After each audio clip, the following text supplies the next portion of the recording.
Yeah, when you're a kid, when I was in a foot market, and you meet some hard men. There was some proper hard men in that market, mate. I mean, that's where they're built. They're made in the market. Made men are made. Yeah, proper hardly people. Yeah, the Welleses, them always all them can march on, mate. Big brothers, 7, 8 brothers. You know what I mean?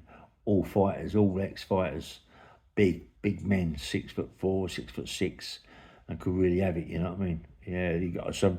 Sometimes I get their sons talk to me about their dad when they don't really know too much about their dad. And I can tell them stories about the old man in the markets and all that. Johnny Wells, Ray Wells in the foot market. John was a bit nasty. He could have a fight. There's rumours about that he beat Colin Cracknell. I never see that. I never heard that. But Raymond told me that he bashed him up twice. I don't know. I've never seen that. But I know John could march on, and John would never ever stop. There was so many in there. Ginger Carlisle. There was a guy called Ginger Carlisle. Yeah. Um, Everybody was petrified of Ginger Carlisle. They stayed the distance from him. This guy could really march on. He was a guy that was very quiet, didn't say too much. His his thing was he's well known for hitting a pint mug. If you ever, the old mugs used to hold, used to whack the bottom of the mug. He's well known for that, cutting people's noses off.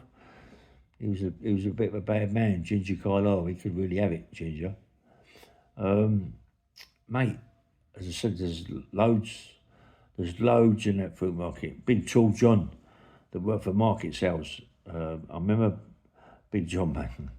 He's like 6'6", 6'7", long arms, about 17 stone. So tall, but wiry. Him and Colin Cracknell, mate. Colin Cracknell couldn't get nowhere near him. Whack, he'd whack. And then Colin would wait for him, jump on the lister and bump, punch him in the mouth. Yeah, Colin was one of the people in that food market that didn't like getting beat by anybody. That's the problem. And me, when I worked for him at all sides, worked for him at all sides, and me and him used to fight regular on the cobbles. Yeah, he taught me a lot. He taught me a lot how to fight on the cobbles. Um, and it isn't easy on the cobbles. It's quite hard. Believe it or not, people think but it's hard on the cobbles. If you can't handle it, mate, you're going just But he taught me a lot. He taught me a hell of a lot. Even though there's a big old rumour that he had a fight with Jimmy Wilkinson. Jimmy Wilkinson was one of the women mob. But he's a dangerous person, mate. He was really dangerous, Jim. I mean, he wasn't much of he was.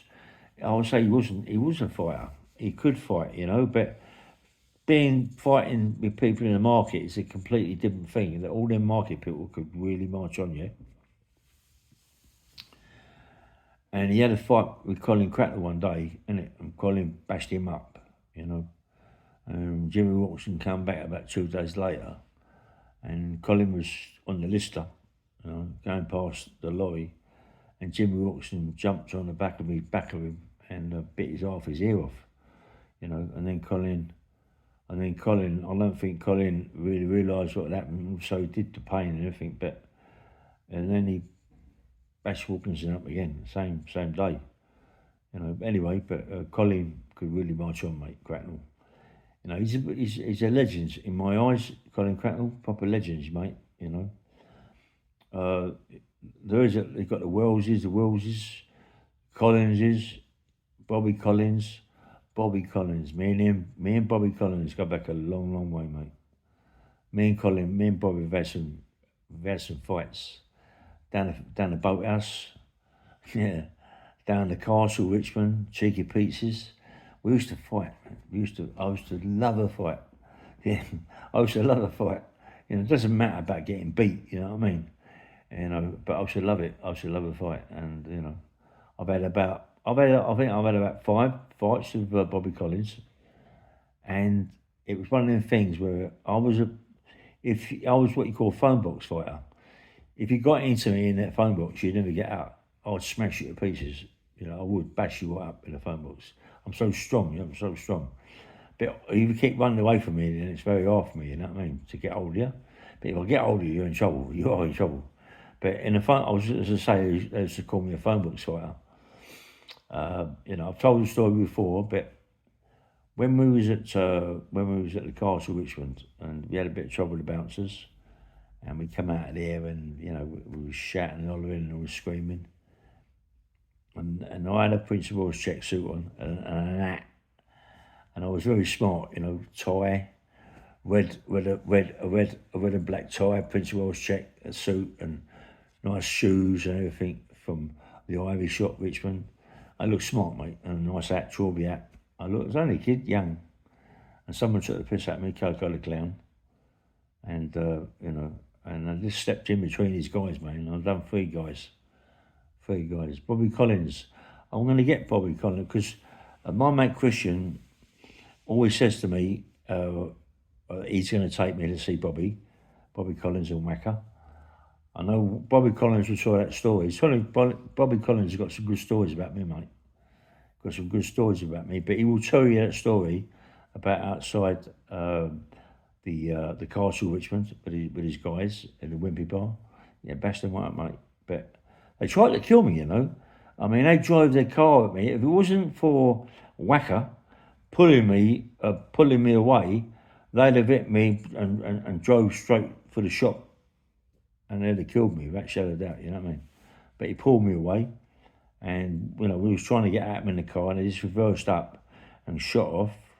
And then Bobby Collins, he had a I think it was a Jag, the old Jag, the old proper nice one, old Jag, and he'd done all the gears in it and everything. It was like a flying machine, like a rocket.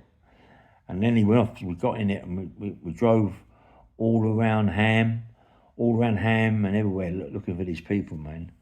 If we'd have got hold of them, we'd have actually, well, I don't know what we'd have done with it. They definitely tried to kill me anyway. And it was like, the fruit market was a place that everybody in there, I respected everybody, mate. Everybody in there could really march on. Everybody, stand boys, night porters, day porters. Day porters had a good job, mate. The day porters, everybody in there was thieving. Everybody in the fruit market was a thief. You get on your barrow, your lister, you deliver a load of apples, or in the Christmas time was worse, with the figs, boxes of figs. That was the thing that people used to nick, the box of figs. And 9 times out of 10, if they bought 100 boxes of figs, they would pull round the stand and load up themselves with the figs, not get the figs delivered, because they know there's be about 10 that go missing. You know what I mean? Oh man, that fruit market. I mean, the old Hills stall. The old Hills, we used to have jelly deals in the morning. Jelly deals in the morning with crusty bread and vinegar. I loved that, man. Every morning have that. And the Hills then was really big, massive Hills, all chopped up. Oh yeah, I loved that. I loved that fruit market, mate. I loved it. I loved. You used to get when all the old pikeys had come in, all the travellers.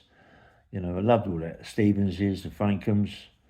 I loved, and they see them proper fighters, and they was all dark. They all had that dark complexion, like an Indian complexion, and they all wear big overcoats with big hats, and you'd come right unstuck. You come right unstuck with these travellers, mate, because they were very hard men. Colin, I had a job. I got a job with the Frankhams, delivering the trees, with the barrow, taking the big thing out of the barrow and stacking them up really high, and shooting off of the barrow. And I'll tell you what, mate, them barrows are not easy, you know what I mean? They can shoot you up in the air easy. You got to keep up. Once you start with them barrows, mate, you start running in the barrows, it's hard to stop.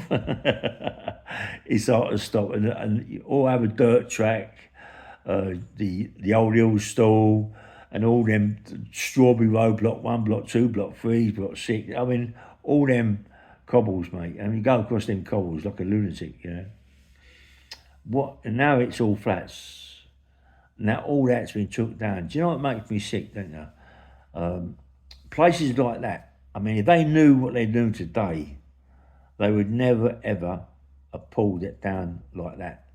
You know, they might have pulled down all the old stalls, the old ones, you know, like they were all garages, big garages, but they wouldn't have pulled down the actual market itself, the middle of the market. Yeah, they wouldn't have pulled that down because that was all like old school stuff, you know, all irons and all that, and beautiful. Way it was all cut out, and everything was so nice, you know, and that would have been absolutely beautiful bars, wine bars, coffee shops, big restaurants, you know, and then they just pulled it down, and you know, and then the big fountain and everything they put up, the other one in Heston Fruit Market, they put it up there, and now it's gone. It's all forklifts, you know, and the old barrows and the listers gone. There ain't no more of that. It's all forklifts taking things everywhere. When it's full of Indians now. The Indians run it rather than anybody else. Yeah, it's gone. It's completely gone, mate. It's a shame that the fruit market was just gone, disappeared. Even Covent Garden's gone, but that's bars now, isn't it? All that. That's what it should have done with Brentford Market, you know. Anyway, bang, bang, well, good morning.